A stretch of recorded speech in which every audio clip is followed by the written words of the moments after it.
Hey there, dungeon divers and game masters. I am here to show you the features of the app I've been creating for my own personal D&D games around that I think everyone might get a kick out of. So I'm going to make a Patreon and begin selling this as a product. So, what is this product exactly? It is a battle map system designed to help the DM create expansive worlds that can easily be transitioned between for an interesting map. So, first thing you do is you set up a TV or a projector. There's all sorts of guides online on how to set that up, and you place your minis on top of the screen with this as the heads up display. Now, what this does that other things don't is a couple of features. First off, there's zooming in and zooming out. There is panning the camera in any direction with an easy system of just the middle mouse click drag. Same thing, zoom in, zoom out with the mouse wheel.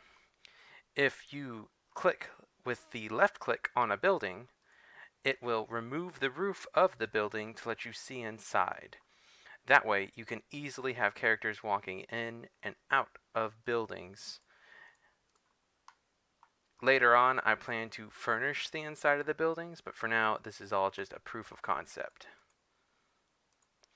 Of course, the entire map is animated so that trees will blow in the wind and smoke will rise from chimneys, allowing for a more interesting feel as players play. Let them have these cool animated maps. You got a TV down there, why not? The other features include you can set the line spacing for whatever size you need for your TV, as well as the thickness for however high quality your if you're going at 4K, you probably need real thin lines and a lot of them. And you could have an absolutely massive map all on screen all at once. Say an entire village. The other features, you can change the view to an overhead view. Right now this is very limited. I literally just implemented this right before the video. As you can see, I've got this town kind of prepped, but I haven't really done anything to the environment outside of it. You can also spawn objects, which we'll get into in a moment.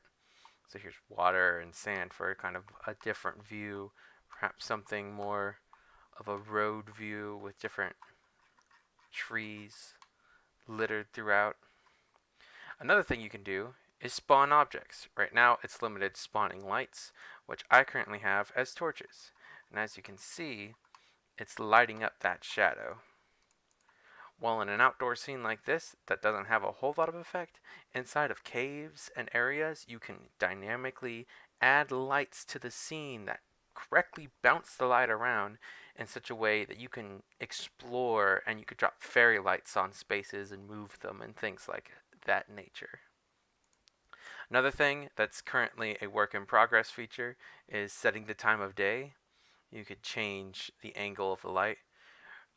In the future, it will be a little more dynamic than just spinning the light around, including different lighting effects, making it look like night or day or things like that. This is another. So here I am back with another scene to show off the lighting again.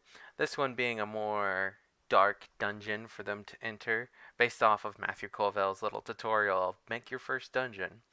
So as you can see, there are light sources that are able to light up the rooms already inside that we can piece together. Or as your adventurers are going, you can spawn more lights to brighten up rooms. Or say, toss a torch down this hallway and see what's down there. This will allow for interesting and cool lighting effects. You can toss them on walls, you can toss them on the floor.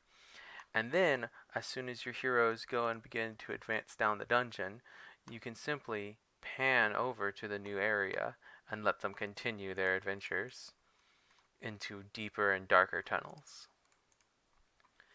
I plan on adding a lot more features than what I've shown off today. However, right at this moment, that's where we're at. So who is this application for? It's for people who've already got TVs or projectors or are planning to set up for their game tables. Maybe you're playing videos of maps or just simply pulling up Roll20 and playing on the table. This will allow for a kind of interesting dynamic map, but it's made in a game engine. It's made in Unity.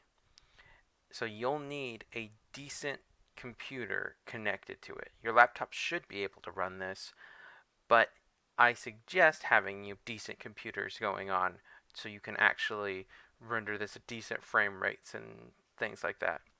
My several-year-old uh, GTX 740 was able to run it just fine on its own, with